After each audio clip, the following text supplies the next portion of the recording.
Couverte de sang, je me suis regardée dans le miroir de ma chambre et je me suis demandé si c'était ça ma fin. J'ai ressenti le besoin de courir vers tout ce que j'aime. Et à cet instant, rien d'autre n'avait d'importance.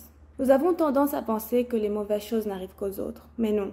Ce jour, j'ai compris que tout est possible.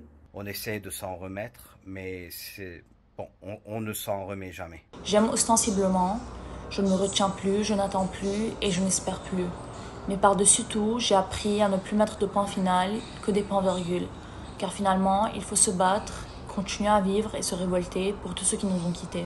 Aujourd'hui, je suis un volcan en éruption, en colère, parce qu'il n'y a toujours pas de justice. 10 days after being in a coma, I woke up in a hospital bed, half paralyzed.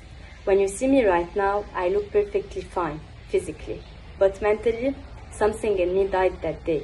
August 4 taught me to appreciate every little thing, because we never know what tomorrow holds. Le 4 août 2020, à l'âge de 14 ans, j'ai fait un aveu solennel.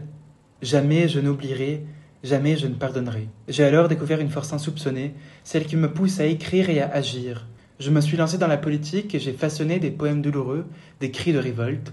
Dans chaque ligne que je trace, dans chaque phrase que je prononce, j'évoque l'écho puissant d'un cœur déchiré mais vibrant, brisé mais résolument vivant.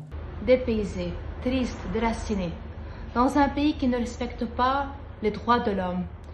Nous avons toujours peur, hantés de revivre ou de mourir d'un événement pareil. En tant que Libanais en particulier, on mérite de s'occuper de notre santé mentale parce que même si on prétend que ça va pas.